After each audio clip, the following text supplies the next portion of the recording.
Amigos, tengan todos ustedes muy buenas noches. Mi nombre es Huber Siccha y hoy lunes 21 de octubre del 2019 damos inicio a una nueva edición de su programa StarTICS, donde la tecnología, la innovación y la ciencia forman parte de todos nosotros.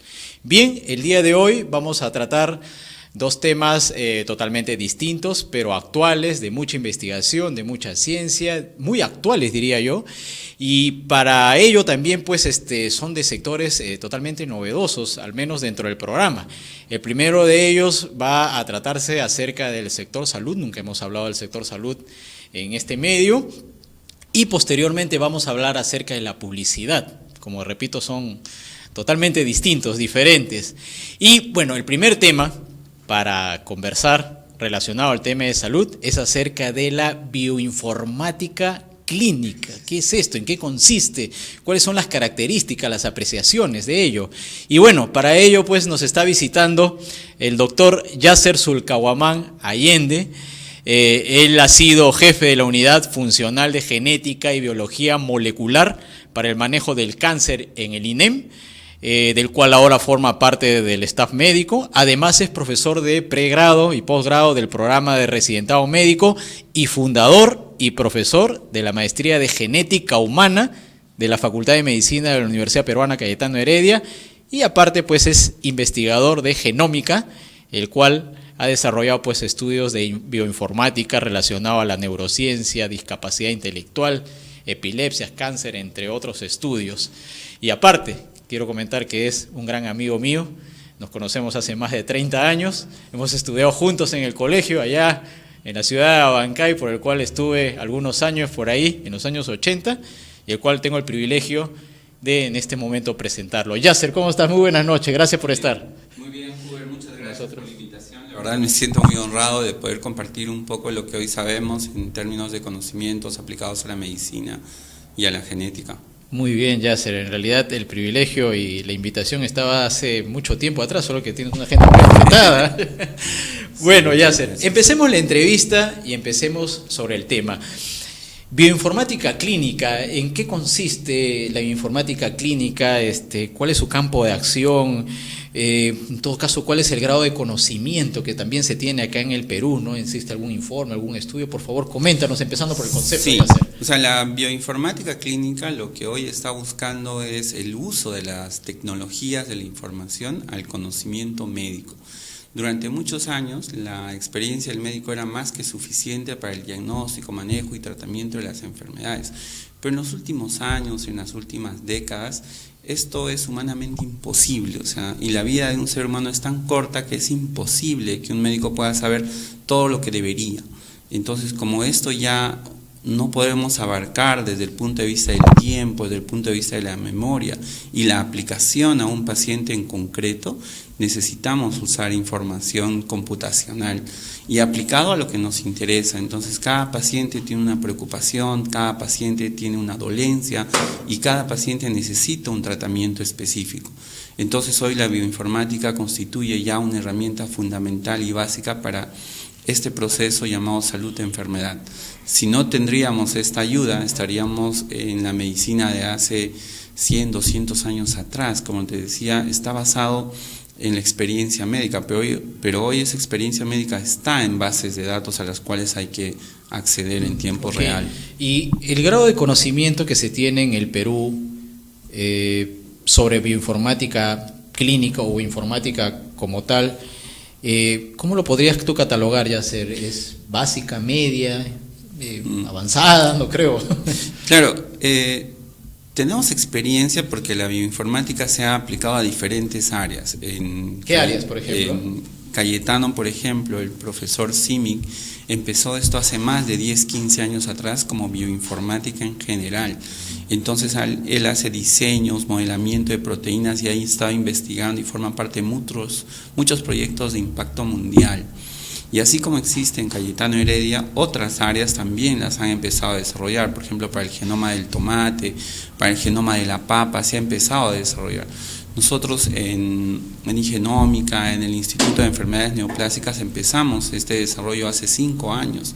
Necesitábamos desarrollar pruebas que se apliquen a nuestra realidad, necesitamos que sea accesible a todas las personas. Como sabemos, las enfermedades no discriminan condiciones económicas, sociales, culturales, y frente a una enfermedad todos debemos de ser atendidos como corresponde. Entonces, en esa responsabilidad, en ese desarrollo, es que empezamos a implementar estas metodologías ya a la parte clínica. Nosotros en el INEN lo que desarrollamos es el tratamiento de pacientes más allá de la investigación básica. Entonces, un paciente con cáncer necesita saber si se va a curar, no se va a curar, qué tratamiento le vamos a dar, A, B, C, D, y cuál es la base de ese tratamiento, los cambios genéticos que han provocado la enfermedad. Que también se alteran en el tiempo, entiendo, ¿no? Exacto, entonces hoy sabemos que el cáncer, por ejemplo, es producto de alteraciones genéticas acumuladas en el tiempo. Entonces aquí tenemos dos variables. Por un lado estarían las alteraciones genéticas y el tiempo. Si nosotros damos un tratamiento, sabemos que este va a cambiar debido a que el cáncer también se va a defender, se va a sentir atacado. Entonces nosotros tendríamos que ir prediciendo cuál es el fármaco más efectivo, más eficiente para este tumor de este paciente. Los tumores en general los clasificamos por su ubicación espacial. Entonces decimos, si está en la mama es cáncer de mama, si está en el colon es cáncer de colon, si está en el cerebro es cáncer de cerebro. Y así tenemos más de 200 tumores. Pero si nosotros viésemos que una mujer tiene cáncer de mama de 30 años, no es lo mismo que la otra mujer que también tiene cáncer de mama a los 30 años. Es decir, pueden ser dos cánceres con el mismo nombre, pero su evolución es completamente diferente y la respuesta al tratamiento también es diferente. ¿Y cómo reconocer esas diferencias? Las tenemos que hacer desde el punto de vista molecular, desde el punto de vista genético. Ok, y eso va para atrás, entiendo, ¿no? La información que es como historia para, inclusive, de la evolución de los familiares y todo ello, para adelante ir analizándola, entiendo. Sí, es importante porque nuestro cambio también en los paradigmas de la medicina es muy importante mencionar lo que comentas, porque antes nosotros esperábamos diagnosticar la enfermedad. Nuestro sueño era detectarlo al inicio, eso es lo que nosotros queríamos, al inicio, porque vamos a controlar la enfermedad, vamos a atacar al monstruo ahí cuando está empezando a nacer. Y sin embargo hoy la genética nos da una ventaja, que no solo podemos detectar las enfermedades en su inicio, sino antes de su presentación. Es decir, yo puedo hacer un test genético que llamamos predictivo. ¿Y en qué sentido es predictivo? Si encontramos una alteración genética que se está pasando de una generación a la siguiente, ya sabemos que esta persona tiene una alteración genética que va a hacer que su riesgo de cáncer sea 20%, 40%, 80% o 99%. Un caso concreto es alguien que tiene una variante de un gen llamado APC. Esta persona nace con esta variante genética, su riesgo de desarrollar cáncer es 99%, podemos predecir ese riesgo y podemos calcular la edad en la cual va a presentar cáncer con un nivel de certeza del 99%, y diríamos, esta persona es portadora de la variante APC, riesgo de cáncer 99%, edad de presentación 45 años. Nosotros hoy no vamos a esperar que el paciente tenga cáncer a los 45, tenemos que operarlo. Y esto también significa un cambio en la estrategia de atención, porque si sabemos que a los 45 va a ser cáncer, tenemos que operarlo unos 5 años antes de que se presente la enfermedad. ¿No? Y entonces esta es una cirugía que llamamos profiláctica. El paciente no tiene cáncer, pero si yo lo dejo, este paciente va a hacer cáncer. Entonces debemos adelantarnos a la presentación de la enfermedad. Es más, podemos hacer algo, que el paciente pueda también decidir si los hijos que va a tener tengan esta alteración genética o no, porque sabemos que nosotros pasamos nuestros genes de generación en generación. Entonces el origen de nuestra especie, que se remonta a hace 5.000, 10.000, 20.000, 1 millón de años, 2 millones de años atrás, nosotros podríamos rastrear dónde se origina la vida y qué cambios han hecho que tengamos la forma que actualmente tenemos. Entonces, para nosotros es sencillo saber que si una persona tiene un cambio genético, lo podría pasar a su descendencia, y esta persona, en ejercicio de todas sus facultades, en ejercicio de su condición, podría elegir si tener hijos o no tener hijos, o en todo caso, si decide tener hijos, podría incluso ver qué genes podrían afectar a su descendencia y qué genes no lo van a afectar, y en ese proceso seleccionar lo que más le convenga. Claro, para prevenir, ¿no? Entiendo ya regresando un poquito a la parte bueno, la parte de la ciencia y de la tecnología, que es un poco lo que abarca el programa. Bueno, tú nos estás hablando mucho de ciencia en realidad y eso es fabuloso, pero entiendo que dentro del proceso de bioinformática clínica existe mucha captación de datos, ¿no? Mucha captación de datos de la cual se han generado y se están almacenando en gran cantidad. Y esto sirve para poder determinar cierta información, en el caso clínico del cual tú nos comentas en las diferentes modalidades de cáncer, por ejemplo. Pero también estás comentando que la parte de la tecnología, en este caso la computación, ayuda de alguna forma a mejorar este análisis, ¿no? Mediante la captación de repente de datos foráneos, como el Big Data, por ejemplo, el análisis masivo, y lo que te estoy entendiendo ahorita, un poco para predecir este mal, es tratando de encontrar cierta medicina o tratamiento preventivo, pero es en base a información histórica. En ese sentido, pues, los médicos, la medicina, están necesitando mucho del apoyo de esta materia, de este tema, que es la bioinformática. En el Perú, ¿esto sirve de alguna forma como apoyo dentro de la parte clínica médica o son los propios médicos los que están realizando esta labor? Nosotros en el Perú no tenemos una especialidad de bioinformática, o sea, no hay una carrera como ocurre en Europa y Estados Unidos, que sí es una carrera que toma 4 años o 5 años, como cualquier otra licenciatura. Esto es algo de lo cual ahora carecemos, ¿no? Lo ideal sería contar un centro que pueda desarrollar y formar bioinformáticos para el análisis de esta información genética. Lo que normalmente está ocurriendo ahora es en los centros de genética médica, que es donde más se utiliza, es que cada uno va marcando su ritmo y necesidades. Por ejemplo, el Hospital del Niño de Breña, ellos usan análisis de datos bioinformáticos orientados a las dismorfias, es decir, a las malformaciones. Cuando nace un niño con un defecto de nacimiento, por ejemplo, en vez de tener 5 dedos tiene 6, y nos preguntamos qué pasó, o sea, qué parte del código hay un error. Por lo tanto, ellos lo que hacen es obtener datos del genoma de esta persona, de este niño afectado, lo revisan mediante estos análisis bioinformáticos y pueden revelar una alteración en uno de estos genes que controle el desarrollo de los dedos, en un gen HOXD13, HOXD11. Entonces ellos pueden determinar este error en este código ha determinado la presencia de una alteración en la formación de la mano. Pero no solamente hacen eso, pueden llegar a decir que en los próximos años van a desarrollar una cardiopatía de estas personas afectadas debido a que ese gen no solo contiene información para la formación de la mano, sino también para el funcionamiento del corazón.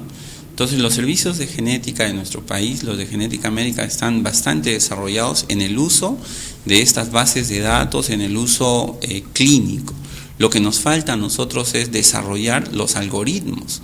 O sea, nosotros como médicos tenemos una formación desde el punto de vista clínico, tenemos una formación ahora en el uso de las computadoras, pero entrar a lenguajes de programación como Python, Perl, es algo que sí se necesita de personas que se dediquen, ¿no? A ingeniería de software, a programación, básicamente en estos lenguajes que acelerarían el proceso, ¿no? Ahora, tú estás hablando de lenguaje de programación, digamos, altamente fuertes, digamos, para poder aprender, o sea, mediante esos lenguajes de programación yo puedo desarrollar algoritmos de machine learning, de inteligencia artificial, todo ello, ¿no? Sí. Para un poco predecir tendencias, pronósticos. Sí. Pero entendería, de acuerdo a lo que estás comentando, Yasser, es que más hay profesionales de ciencias de la salud que les gusta la tecnología y se adecúan a la tecnología, y ellos son los que desarrollan un poco acá en el Perú lo que es la parte de la bioinformática clínica. Pero al revés, o sea, aquellos que les gusta la tecnología, en el caso mío, por ejemplo, ir a la parte de salud, ¿sería más complicado o solo es, o digamos, ya el médico conoce la información que debe recopilar para poder hacer un algoritmo y lo único que necesita es una persona que desarrolle el algoritmo? ¿Podría darse al revés también? Sí se puede dar como lo planteas, que las personas que hacen programación lleguen a la parte clínica. Sin embargo, son dos condiciones complementarias. Lo que pasa es que el ser humano como tal no se maneja en base a algoritmos. No podemos predecir, yo en este punto no puedo predecir la siguiente pregunta que me vas a hacer, por más información de tu genoma que yo tengo, no puedo llegar a predecir, porque está basado en varios factores. Okay. Entonces, esa parte en la cual no podemos predecir es porque nos falta el desarrollo de las matemáticas. Si tuviésemos un tipo de matemáticas que nos permita desarrollar un algoritmo, esto lo basaríamos a un código binario, y este código binario combinado con el código genético, podríamos quizás encontrar resultados mucho más interesantes de los que ahora tenemos. O sea, en términos de genética, las reglas aún no están claras. O sea, nosotros hemos empezado a ver, como diríamos, la punta del iceberg, ¿no? Hemos cogido ahora el pelito del oso, por decir así, y es lo que nosotros hoy llamamos el genoma. Entonces, en un punto dado, el 2004, se decía, ya hemos descubierto el código de la vida, ya sabemos cómo es que Dios escribió nuestro código. El 2004 fue muy emocionante para los que nos dedicamos a la genética, pero lo que ha venido después, en los 15 años siguientes, nos ha mostrado de que hemos cogido solo el pelito, como te decía, del oso. Falta desarrollar muchísimo, y en esa conjunción es que se necesitan matemáticos, se necesitan informáticos, estadísticos, que nos permitan precisamente llegar a saber qué significa una variante genética. Hoy en día nosotros, para clasificar una variante de una persona, se necesitan más de 32 estudios secundarios. O sea, normalmente una persona es completamente diferente a la otra. El problema es en esas diferencias genéticas, cuáles son diferencias que hacen que esta persona sea mejor o que tenga defectos ya de nacimiento. Y no podemos discriminar porque es muy complejo. Si dos personas son diferentes, no sabemos cuál es el patrón normal, cuál es el código normal frente al código que está alterado y que produce estos defectos. O sea, hace un momento yo ponía el ejemplo de una persona que podría tener polidactilia, es decir, un dedo de más, pero esto no es tan grave como que alguien tenga una alteración en un neurotransmisor en el cerebro, y por lo tanto va a tener pensamientos que no son acorde a la realidad, lo que llamamos una esquizofrenia. Entonces, son cosas, pero en ambos hay una alteración en un cambio de una base nada más. Una adenina por timina cambió en un gen y por lo tanto tiene un dedo de más, que lo podemos corregir con cirugía. Pero ¿qué pasa si esta alteración se da en un receptor para dopamina en la base del cerebro?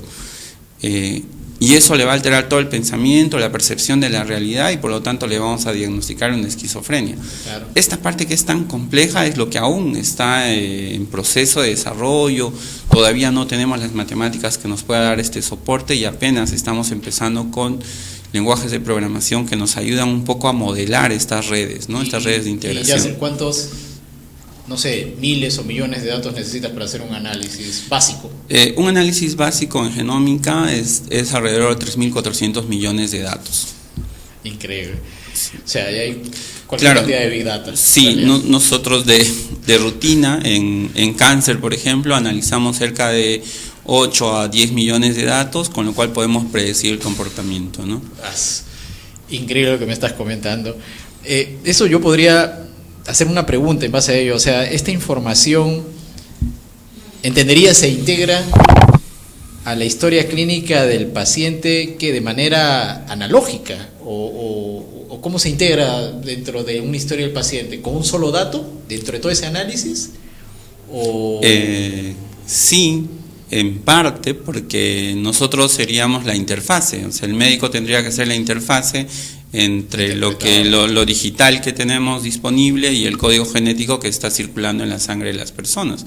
Entonces, normalmente nosotros tomamos una muestra de sangre, ahora lo hacemos en saliva, que es lo que más trabajamos para estos estudios. Entonces tomamos una muestra de saliva, obtenemos estos 8 millones de datos si es que se trata de cáncer, y encontramos una variante. Esta variante pensamos que se relaciona con cáncer de mama. Por ejemplo, una mujer de 42 años, le encuentran un tumor, le dicen este es un cáncer. El siguiente paso, va a tener cáncer nuevamente en la misma mama, va a tener cáncer en la mama, en la otra mama, va a tener cáncer de ovario. Si el test genético revela que es una variante en un gen BRCA1 o BRCA2, el riesgo es de 80 a 84% de un segundo primario, y de un cáncer de ovario un 56%. Decisión es una cirugía en ese momento antes de que la enfermedad se vuelva a presentar. Pero eso es a raíz de una variante que hemos encontrado en los 8 millones de datos que hemos analizado. Entonces, para cada paciente tenemos que hacer el análisis, ¿no? Otro caso, un niño que tiene 2 semanas de nacido, empieza con movimientos involuntarios, no sabemos dónde está el error, si el error está en la formación de las neuronas, si el error está en el metabolismo de la leche que está tomando, si el error está en el lugar, si el error está... Entonces, lo que hacemos para ese caso, para epilepsias, por ejemplo, estos movimientos involuntarios, lo que hacemos es básicamente tomar alrededor de 240 millones de datos, y de los cuales, si encontramos la variante que es única, la que podría explicar todo el entorno, ya tenemos el diagnóstico. Incluso hay niños que con vitamina B se curan, porque uno se da cuenta y dice, este niño necesita una megadosis de vitamina B que está determinado por la variante genética que no le permite absorber adecuadamente la vitamina B, y con lo cual resolveríamos ese problema. Okay. En realidad ya se nos has dado varios ejemplos acerca de cómo la bioinformática puede aplicarse, por ejemplo, dentro de la genética y diferentes males como es el cáncer. Y sobre ello quería preguntar un poco, y nos has comentado también acerca de que en el Perú no existe pues la carrera como tal de bioinformática clínica, que lo has visto en otros países, en España, lo has visto en Alemania. ¿Cómo se encuentra el Perú? ¿En qué posición, dirías tú, se encuentra el Perú relacionado al ámbito de la bioinformática? Entendería que al menos tú que estás en la Universidad Cayetano Heredia, ¿ves que hay alguna iniciativa de repente por tratar de sacar adelante esta carrera?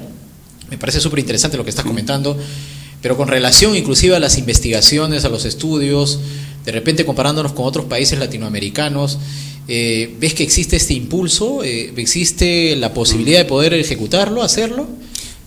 Sí, porque ya llevamos mucho tiempo, como te comentaba hace un momento, el doctor Simic, que fue quien empieza estos estudios en Perú hace más de una década atrás, él tiene un nivel comparable al de cualquier otra parte del mundo. Él enfrenta muchos problemas, incluso ha ganado muchos premios en desarrollo de bioinformática. Lo que ocurre aquí es que para cada enfermedad, para cada condición, necesitamos todo un equipo que desarrolle. Entonces, si uno se dedica a un solo tema, como la tuberculosis, que es un problema nacional en nuestro país, puede llegar a destacar y ser un líder global. Eso quería preguntarte, perdona que te corte, Yasser. ¿La bioinformática puede ayudar en ciertos temas que son muy pujantes, o sea, preocupantes dentro del sector salud? Tuberculosis, sí. Anemia, de repente factores que el Ministerio de Salud está tratando de contraatacar, contrarrestar, con el propósito de que haya mejor salud. Entendería que por ahí va el tema. Sí, exacto. Eso es lo que hacen, por ejemplo, en este centro de investigación de Cayetano Heredia. También está la doctora Machicao, que es la que ha empezado a estudiar el modelamiento de las proteínas, la creación de nuevas vacunas. La doctora Orjeda, que participó en estos proyectos que tienen que ver con el genoma de la papa, el genoma del tomate. Entonces, las personas que trabajan en bioinformática en nuestro país tienen una talla mundial. O sea, no es que tengamos limitación. La ventaja aquí es que uno puede empezar a aprender a programar y buscar variantes con una computadora cualquiera. Basta que te conectes a internet y tengas el deseo y el interés. Lo que necesitaríamos es un mayor presupuesto, un soporte para que esto llegue a ser una profesión, así como existe una ingeniería civil, ingeniería mecánica, ingeniería eléctrica, lo mismo, ¿no? Que una persona se pueda dedicar y reciba los honorarios que correspondan por el desarrollo de esta ciencia tan importante y que va contribuyendo cada vez al desarrollo de nuestro país. Claro, y es importante lo que estás comentando porque, bueno, también si hablamos de presupuesto en cuanto a la investigación, no estamos hablando de repente de algo que nos favorece, pero si podemos tener organismos que apoyen iniciativas de esta naturaleza foráneas, digamos, organismos foráneos, y si existe el insumo que es, en este caso, el recurso humano, el principal, creo que se puede desarrollar. Lo que tú has dicho me parece increíble. O sea, lo único que hay que hacer es, o sea, cumple lo que hace un momento dije de repente, ¿no? Los profesionales que están en el entorno de salud que van hacia la tecnología, lo único que tienen que aprender es la tecnología, cómo se manejan las herramientas y explotan toda la capacidad relacionada al tema de bioinformática, ¿no? Increíble lo que nos estás comentando, Yasser. ¿Y cuál ha sido, ya para ir finalizando, de repente una investigación acerca de bioinformática que a ti te haya llamado la atención, que nos puedas compartir con el tratamiento de la información, los resultados que puedes haber obtenido, o en conjunto que se haya obtenido a nivel de estudio como Perú. ¿Cuál crees tú que ha sido algo que te llamó mucho la atención tratando este tema?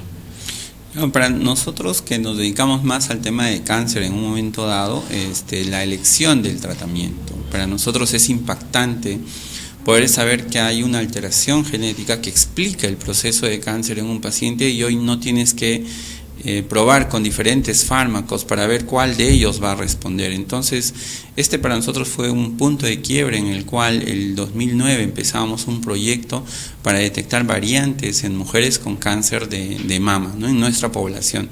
Encontramos algunas variantes que eran propias de población judía askenazí y otras que eran propias de nuestra población, y entonces empezamos a darnos cuenta que nuestras variantes necesitaban ser más analizadas, que nuestras variantes tenían un comportamiento diferente al que previamente se había descrito, ¿no? Fue para nosotros el punto más importante que nos despierta ese interés, y los años que vienen luego significa que nos vamos a entrenar en Europa, vamos a tomar entrenamientos en Estados Unidos con un equipo pequeño. Básicamente somos dos, una ingeniera y una asesora genética que también trabaja con nosotros en bioinformática, y a partir de ahí empezamos a desarrollar y ver que no solo era el problema de cáncer, estaba el problema de las epilepsias, por ejemplo, ¿no? Y empezamos a ver de que sí, hay una epilepsia que va a responder a un fármaco específico y había que detectar esa variante para dar el tratamiento que corresponde. Entonces ahora estamos cada vez más comprometidos con esta responsabilidad. Por otro lado, en el INEN seguimos desarrollando la tecnología que se necesita para lograr un tratamiento más efectivo, más preciso. Lo ideal sería que todas las personas se puedan beneficiar y podamos desarrollar a la par tecnología que incluso podríamos nosotros empezar a patentar y que Perú figure también como uno de estos centros de mayor desarrollo tecnológico, ¿no? Muy bien, Yasser. En realidad ha sido una cátedra bastante interesante la que nos estás dando, y estoy seguro que va a haber una próxima oportunidad para seguir conversando más acerca de la medicina, el tratamiento de la salud. Por favor, Yasser, las cámaras son tuyas de repente para aquellas personas que quieran hacerte alguna consulta relacionada a lo que hemos estado conversando, la bioinformática clínica o cualquier otra consulta referente a la genética. ¿Cómo te pueden ubicar, por favor? Yo encantado de que me puedan buscar. Yo estoy generalmente en el hospital de neoplásicas que llamamos, es el Instituto de Cáncer. Estoy todos los días de 7 a 1 de la tarde. O quizás en la universidad, en Cayetano Heredia también estoy, o otros días estoy en el Instituto de Investigación Genómica. En cualquier cosa yo encantado de poder ayudarlas, porque igual en algún momento yo también empecé como todos, o sea, con un poquito de curiosidad, y esto me fue llevando cada vez a adquirir más conocimientos, y encantado de poder apoyar a quien lo necesite. Muy bien, gracias. Gracias, Yasser, muchísimas gracias. Por tu invitación. Bueno, en realidad ha sido una charla bastante amena, llena de mucha información, llena de mucha ciencia, llena de, en realidad, abriendo la mente, ¿no?, a todos los que nos dedicamos a la parte técnica, de tecnología. A veces estar viendo temas de mucho negocio, cuando también podemos ayudar de alguna forma en el aspecto de salud, que ha sido interesante tratar justo este tema de la bioinformática clínica. Y por eso, pues justamente Yasser nos está comentándonos sobre los diferentes aspectos relacionados a ello. Muy bien, tras la pausa regresamos con Javier Barraza, quien nos va a hablar acerca del audio digital dentro de la publicidad. Vamos a ver también en qué consiste este tema. Muchísimas gracias. Tras la pausa regresamos, por favor.